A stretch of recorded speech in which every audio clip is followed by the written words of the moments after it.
रातों रात दुनिया भर में चीजों की कीमतें 10 लाख गुना गिर गईं। अब आप माउंट फूजी को सिर्फ 1 युआन में और अमेरिका की वॉल स्ट्रीट को 2 युआन में खरीद सकते थे। लेकिन मेरे पास मेरा पैसा नहीं पहुंचा था और मुझे इस बारे में कुछ भी पता नहीं था।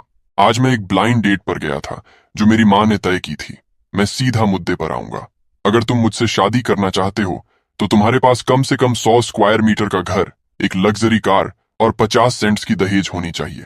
50 सेंट्स? क्या तुम मजाक कर रहे हो? अगर तुम्हारी औकात नहीं है तो सीधा बोल दो, गरीब कहीं के। लड़की ने तंज कसते हुए कहा। क्या मैंने सही सुना ना? क्या तुम सच में 50 सेंट्स कह रही हो? हाँ, तुमने बिल्कुल सही सुना। दहेज 50 सेंट्स ही होगा। अगर तुम मुझसे शादी करना चाहते हो तो इसमें से 1 सेंट भी कम नहीं होगा। मुझे पता है कि यह रकम बड़ी है, लेकिन मेरे माँ बाप ने मुझे बड़ा करने में बहुत मेहनत की है। अरे बाप रे, क्या सच में 50 सेंट्स की दहेज? कहीं तुम कोई बहुत अमीर इंसान तो नहीं हो? शेनफोंग के मुंह से अचानक निकल गया। तुम क्या बकवास कर रहे हो? अगर तुम नहीं दे सकते तो कोई बात नहीं, चिंता मत करो। मैं तुम्हारा फायदा नहीं उठाऊंगी।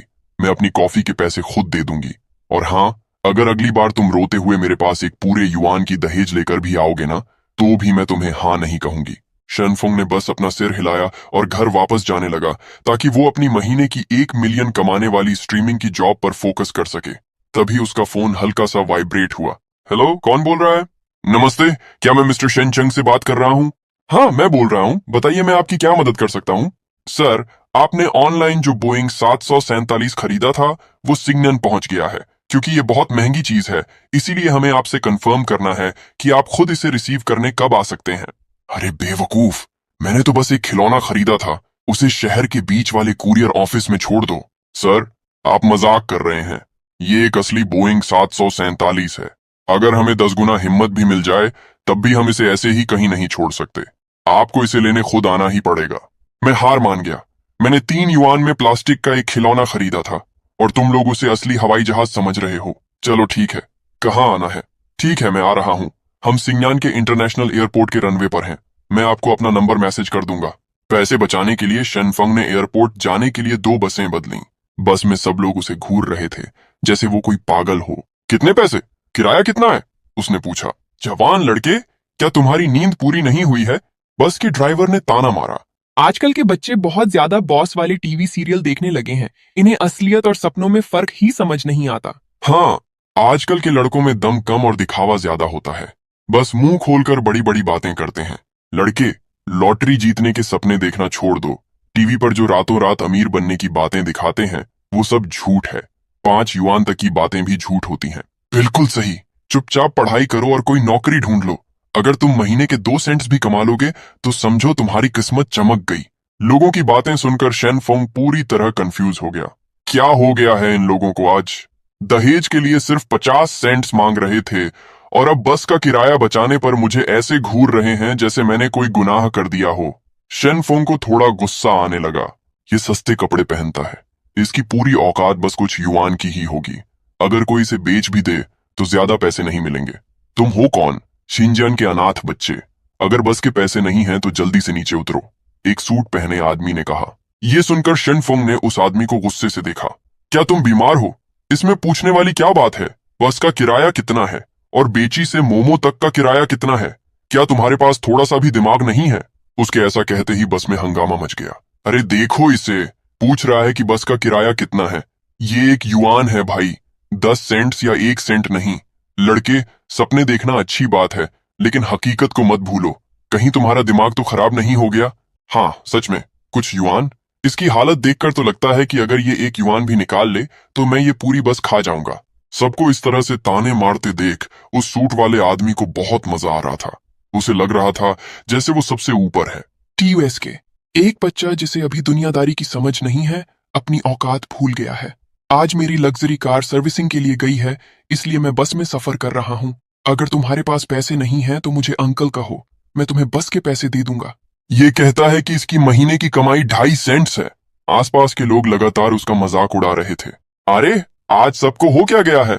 अचानक शेनफंग को समझ आया। ये जरूर सिस्टम का किया धरा है। बहुत बढ़िया। इस दुनिया के अमीर परिवार मुश्किल से 1 मिलियन कमा पाते हैं, तो फिर क्या मैं अब दुनिया का सबसे अमीर इंसान नहीं बन गया हूँ? हाँ हाँ, वो लड़की जो मेरी ब्लाइंड डेट पर आई थी बहुत खूबसूरत थी। मैं उसके मुंह पर पैसे मारूंगा।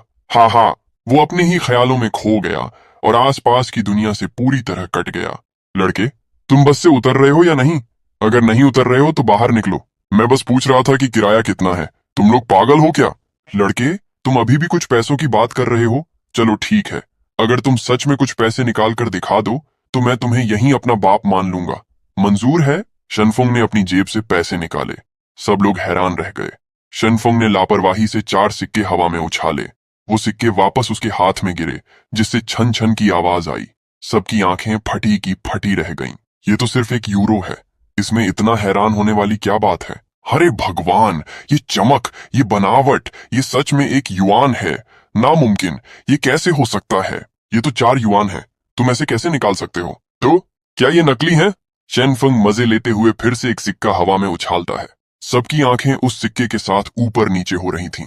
उन्हें डर था कि कहीं सिक्का नीचे गिरकर खराब ना हो जाए। वो बहुत टेंशन में थे। शेनफंग ने एक ही हाथ से सिक्का पकड़ लिया और उसे अपनी जेब में रख लिया। लोगों को ऐसा लगा जैसे किसी ने उनके शरीर से मांस नोच लिया हो। अरे रे, क्या बेवकूफ इंसान है। अगर ये नीचे गिर जाता और इस पर खरोंच आ जाती तो क्या होता? हाँ, और अगर ये गटर में गिर जाता तो? अगर मेरा ऐसा बेटा होता तो मैं उसका गला घोंट देता। तुम, क्या तुम्हारी इतनी औकात है? साफ दिख रहा है कि ये किसी बहुत अमीर बाप का बेटा है। भाई, क्या तुम मुझे एक्सकवेटर चलाना सिखा सकते बांध लाके हो? मैं अपने कॉलेज की सबसे खूबसूरत लड़की हूँ। शेनफंग के 50 सेंट्स के लिए तो मैं अपनी तरफ से पैसे देकर भी उसके साथ रहने को तैयार हूँ। मैं तो अभी तक सिंगल हूँ। तुम सपने देख रही हो।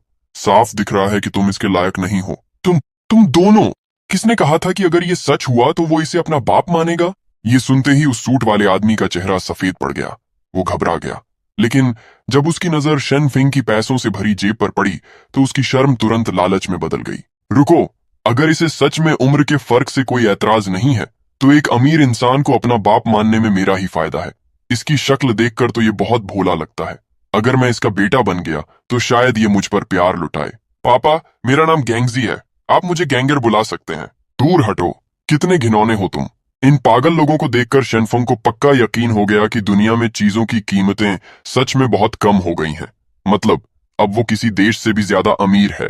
अगर सिलियू रुयान को पता चल गया कि मैं अमीर हो गया हूं तो वो तुरंत मेरे गले लग जाएगी। ओह हाँ, ये हवाई जहाज वाला खिलौना तो मेरे होने वाले साले का बर्थडे गिफ्ट है। इसे कुछ नहीं होना चाहिए। शेनफंग ने तुरंत एयरपोर्ट जाने के लिए एक टैक्सी ली। सिलियू रुयान कॉलेज के दिनों से ही शेनफंग की ड्रीम गर्ल थी। वो पिछले 3 साल से उसके पीछे पागल था और हर बार उसका साला ही उसकी मदद करता था। शेनफेंग हमेशा उस पर पैसे लुटाता था। थोड़ी देर बाद शेनफेंग कार से उतरा और एयरपोर्ट के हॉल में गया। वो उस कस्टमर केयर वाले को कॉल करने ही वाला था जिससे उसकी पहले बात हुई थी कि तभी उसके फोन की घंटी बजी। स्क्रीन पर उसकी ड्रीम गर्ल सिलियू रुयन का नाम चमक रहा था। शेनफेंग खुशी से झूम उठा। रातों रात अमीर होने के बाद वो अपनी ड्रीम गर्ल के सामने अपना रुतबा दिखाना चाहता था। हेलो जान, शाओवेई का बर्थडे गिफ्ट तैयार है। तुम कहाँ हो? मुझे जान मत बुलाओ, मैं रनवे पर हूँ। यहाँ आओ, मुझे तुमसे कुछ जरूरी बात करनी है। अरे, मैं तो चिंजन एयरपोर्ट पर ही हूँ। क्या बात है? तुम भी एयरपोर्ट पर कैसे हो? शेनफंग थोड़ा कंफ्यूज था। वो सर्विस एरिया में गया और वहां के मैनेजर मिस्टर वांग का नाम लिया। वो जल्दी से हेलीकॉप्टर पार्किंग एरिया में पहुंच गया। वहां उसने लियू रुयन और उसके भाई यांग वेई को देखा। यांग वेई बड़े ध्यान से अपने सामने खड़े एक हेलीकॉप्टर को देख रहा था। क्या डिजाइन है? ये एक प्राइवेट जेट है। कितनी कमाल की चीज है। रुयन, शाओवेई भी यही है। बहुत बढ़िया। मुझे मत छुओ शेनफंग, हम ब्रेकअप कर रहे हैं। बकवास बंद करो। क्या आज शाओवेई का जन्मदिन नहीं है? मैं तुम्हारे साथ कोई मजाक नहीं कर रही हूँ। तुम मेरे लायक नहीं हो, समझे? अरे जान, मजाक छोड़ो। मैं मजाक नहीं कर रही हूँ, हम अलग हो रहे हैं। शेनफुंग ने अपनी जेब में रखे 4 सिक्कों को कसकर पकड़ लिया। उसकी आंखों में गुस्सा साफ दिख रहा था। मुझे एक वजह बताओ, क्या मैंने तुम्हारे साथ कुछ बुरा किया है? अच्छा, मेरी बहन के साथ 3 साल से हो, लेकिन आज तक उसे एक लिपस्टिक तक लेकर नहीं दी। तुम्हें लगता है तुम मेरे जीजा बनने लायक हो? एक नंबर के लूजर। तभी यंग वेई ने कहा। शेनफुंग को लगा जैसे किसी ने उसके दिल में सुइयां चुभा दी हों। उसे बहुत तेज गुस्सा आ रहा था। वेई बिल्कुल सही कह रहा है। ये तुम्हारी बहन से शादी करने के लायक नहीं है। शेनफुंग ने आवाज की तरफ देखा। एक 30 साल का आदमी हेलीकॉप्टर से नीचे कूदा। उसने बहुत ही स्टाइल से लियू रुयान को अपनी बाहों में भर लिया। यंग वेई ने भी शेनफुंग को घूर कर देखा। जीजा जी, आप आखिरकार आ ही गए। तुम कौन हो? मैं इस एयरलाइन कंपनी का डायरेक्टर हूँ और इसका नया बॉयफ्रेंड भी। ये हवाई जहाज देख रहे हो, ये मेरा है। वेई, आज तुम्हारे जीजा जी बहुत खुश हैं। ये लो, तुम्हारे लिए एक लाल लिफाफा। ये फूल भी ले लो, शर्माओ मत। ओह माय गॉड, एक पूरा सेंट। थैंक यू जीजा जी, आप बहुत अच्छे हैं, बहुत अमीर हैं। देख लिया तुमने, जीजा जी का एक इशारा और एक सेंट मिल गया। तुम अपनी पूरी जिंदगी में इतना नहीं कमा पाओगे। इस वक्त शेन फोंग को उन पर बहुत तरस आ रहा था। एक सेंट पाकर ही ये लोग कितने खुश हैं। अगर मैं अपनी जेब से 4 युआन निकालकर इनके मुंह पर मार दूं तो ये खुशी के मारे ही मर जाएंगे। बच्चे, अगर तुम में थोड़ी भी अक्ल है तो यहां से चले जाओ, वरना मैं सिक्योरिटी को बुलाकर तुम्हें बाहर फिकवा दूंगा। जल्दी निकलो, अपना टाइम बर्बाद मत करो। तुम्हारी वजह से मेरी बहन को अपने प्राइवेट जेट में बैठने में देरी हो रही है। इन जोकरों को देखकर शेनफोंग की आंखों में खून उतर आया। उसकी आवाज बहुत भारी थी। ठीक है, बस ये उम्मीद करता हूं कि तुम लोगों को अपने किए पर पछतावा ना हो। रुयान, श्यांगबेई, तुम दोनों बहुत बड़े धोखेबाज हो। तुम्हें पछताना पड़ेगा। जब तुम्हें किसी चीज की जरूरत पड़े तो मेरे पास भीख मांगने मत आना। तुम्हारे पास भीख मांगने आई, तुम जैसे लूजर के पास? अपने कान खोलकर सुन लो, मेरे नाम पर एक पूरा युआन है और ये रॉबिन्सन R44 हेलीकॉप्टर पूरे 3 युआन का है। मेरे पैर का एक बाल भी तुम्हारी पूरी औकात से बड़ा है। तुम मेरा मुकाबला कैसे करोगे? दीजीबोदा ने लियू रुयान के गाल खींचते हुए कहा। तुम मुस्कुरा क्यों रहे हो? क्या तुम्हारे पास दिल नहीं है? 3 युआन? मेरी जेब में रखे 4 सिक्कों से तो मैं पूरा एयरपोर्ट खरीद सकता हूँ, है ना? ये सब शोर शराबा कैसा है? क्या तुम लोगों को नहीं पता कि एक बहुत बड़े VIP आने वाले हैं? ये सुनकर सबने उस रास्ते की तरफ देखा। एक आदमी जो सूट पहने था और काले चश्मे लगाए हुए था, उनकी तरफ आ रहा था। उसे देखकर लियू रुयान ने मुंह बनाया। आप कौन हैं? क्या आप मेरा मजाक उड़ा रहे हैं? इससे पहले कि वो अपनी बात पूरी कर पाती, दीजीबोदा ने तुरंत उसका मुंह बंद कर दिया। वो घबराते हुए उस आदमी की तरफ देखने लगा। डायरेक्टर शेन, आप यहाँ क्या कर रहे हैं? ये मेरा एक दोस्त है, मैं इसे अभी यहाँ से ले जाता हूँ, तुरंत। दीजीबोदा, जो अभी तक इतनी अकड़ दिखा रहा था, अब एक नौकर की तरह बर्ताव कर रहा था। लियू रुयान के चेहरे के हाव भाव बदल गए।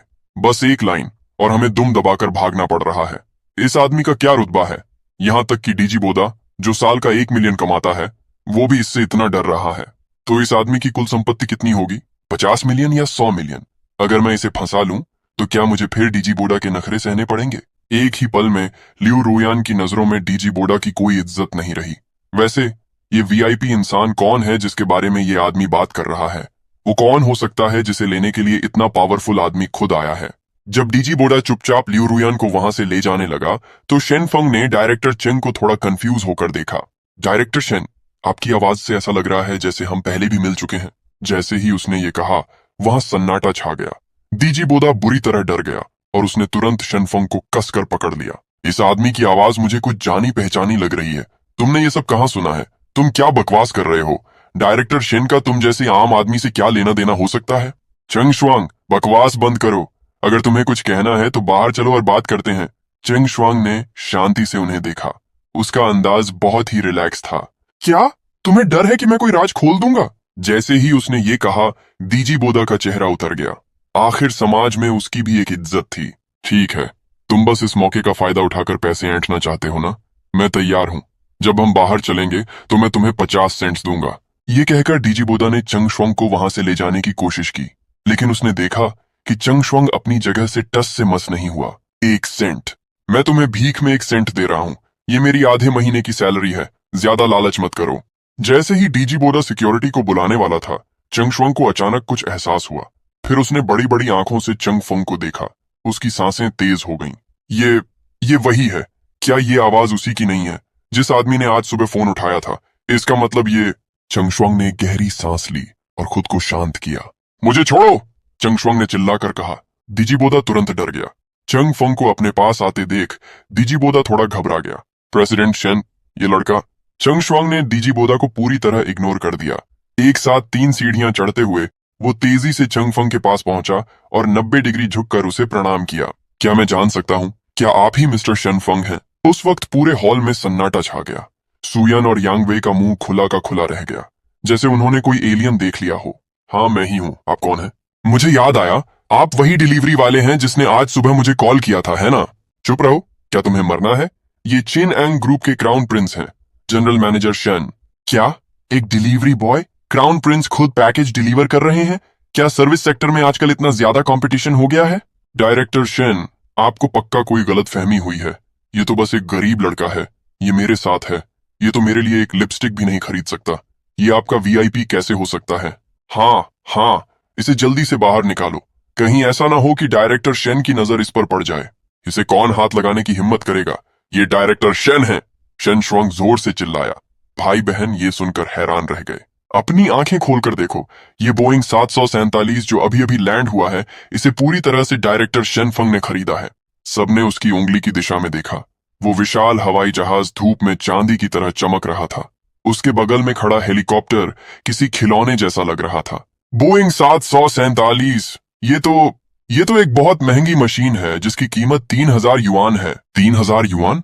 अगर तुम्हें बेच भी दिया जाए तब भी तुम 7 सेंट के नहीं बिकोगे। ये इसे कैसे खरीद सकता है?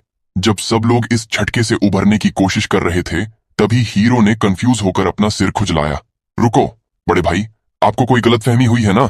मैंने तो बस एक प्लेन का मॉडल खरीदा था। मैं इसे अपने होने वाले साले के लिए बर्थडे गिफ्ट के तौर पर तैयार कर रहा था। ये शब्द सुनते ही लियू रुयान को लगा जैसे डूबते को तिनके का सहारा मिल गया हो। वो पल भर में ही एक अमीर इंसान की फैन से वापस एक आम लड़की बन गई। आह, डायरेक्टर शेन, आपने सुना?